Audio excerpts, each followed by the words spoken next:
Assalamualaikum warahmatullahi wabarakatuh. Di sini kami dari kelompok 11 akan mempresentasikan hasil diskusi kami tentang media dan sumber pembelajaran IPS di sekolah dasar. Izin memperkenalkan diri, saya Intan Yolanda Putri NPM 18160067 dan berikut rekan-rekan saya ada Ayu Rosada, Dwi Amrinasari, dan Yesika Vinca Yolanda. Baik, materi pertama akan disampaikan oleh saya. Jenis-jenis media dan sumber pembelajaran. Media pembelajaran sangat beraneka ragam. Pengklasifikasian media pembelajaran hingga sekarang belum ada pembakuan, yaitu belum adanya kesepakatan yang berlaku secara umum atau khusus. Oleh karena itu, pengklasifikasian media pembelajaran yang ada sekarang berdasarkan pertimbangan kepentingan atau pendapat yang berbeda-beda. Berdasarkan hasil penelitian para ahli, ternyata media pembelajaran yang beraneka ragam tersebut hampir semua sama bermanfaat. Berdasarkan kemampuan indera, jenis media pembelajaran terdiri atas yang pertama ada media audio. Media audio yaitu media pembelajaran yang menggunakan kemampuan indera telinga atau pendengaran. Jenis dari media audio ini ada radio, tape recorder, dan telepon. Yang kedua, media visual, yaitu jenis media pembelajaran yang menggunakan indera mata atau penglihatan. Jenis media pembelajaran ini seperti gambar, poster, dan grafik.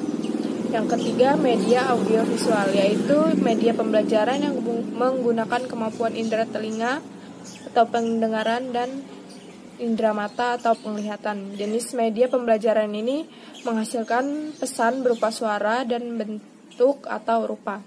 Contohnya televisi, film, video. Selanjutnya media proyeksi diam. Contohnya yaitu seperti film bingkai, film rangkai, mikrofis, dan lain-lainnya. Selanjutnya media proyeksi gerak dan audiovisual. Contoh itu seperti film gerak, program TV, film gelang. Multimedia adalah sembarang kombinasi yang terdiri atas teks, seni grafik, bunyi, animasi, dan video yang diterima oleh pengguna melalui komputer. Selain itu juga multimedia berarti penggabungan atau pengintegrasian dua atau lebih format media yang terpadu seperti teks, grafik, animasi, video untuk membentuk aturan informasi ke dalam sistem komputer. Selanjutnya yaitu benda. Benda-benda yang ada di alam sekitar dapat juga digunakan sebagai media pembelajaran, baik itu benda asli ataupun benda tiruan. Adalah sumber belajar. Sumber belajar itu termasuk pesan, message, orang atau people, bahan, material, alat, device, terus teknik, dan latar atau setting. Untuk pesan merupakan sumber belajar yang meliputi pesan formal, yaitu pesan yang dikeluarkan oleh lembaga resmi seperti pemerintahan atau pesan yang disampaikan guru dalam situasi pembelajaran. Pesan-pesan ini selain disampaikan secara lisan juga dibuat dalam bentuk dokumen seperti kurikulum, peraturan pemerintah, penundaan, GBPP, silabus, satuan pembelajaran, dan sebagainya. Kemudian ada orang atau people. Semua orang pada dasarnya dapat berperan sebagai sumber belajar, namun secara umum dapat dibagi dua kelompok. Kelompok pertama itu orang yang ada di desain khusus sebagai sumber belajar utama yang dididik secara profesional untuk mengajar seperti guru, konselor, instruktur, dan lain-lain, termasuk kepala sekolah.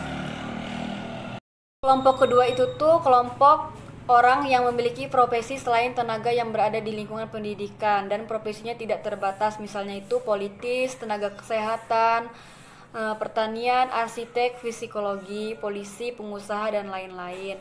Kemudian ada bahan atau material.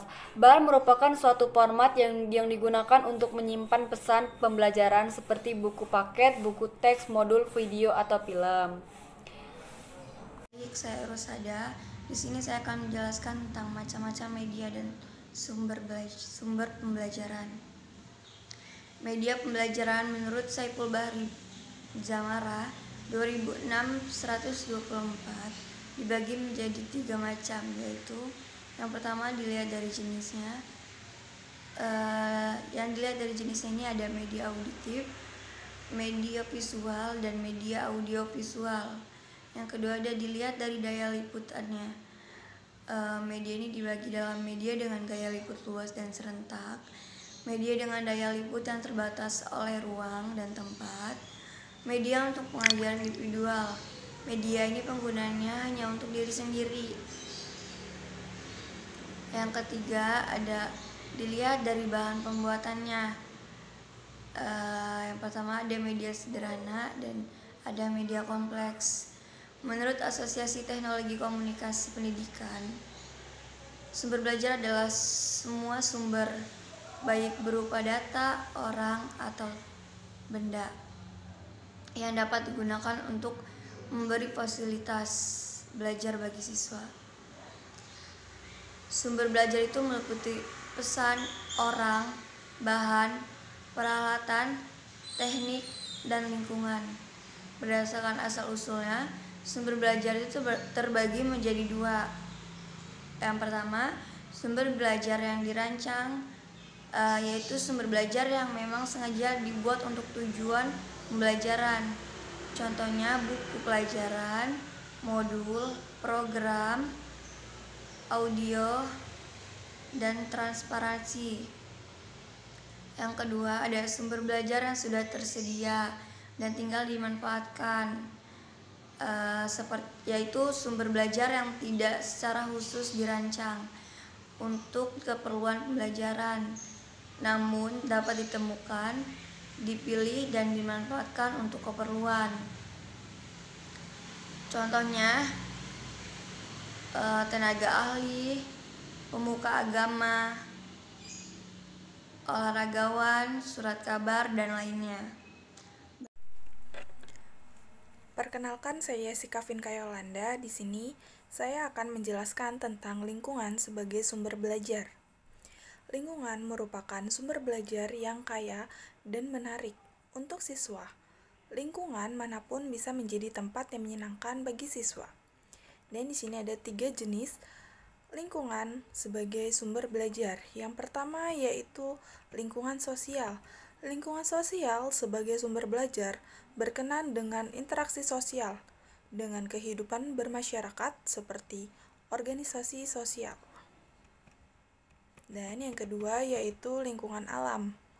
Lingkungan alam berkenan dengan segala sesuatu yang sifatnya alamiah, seperti geografi, iklim, suhu, dan musim. Dan yang terakhir adalah lingkungan buatan.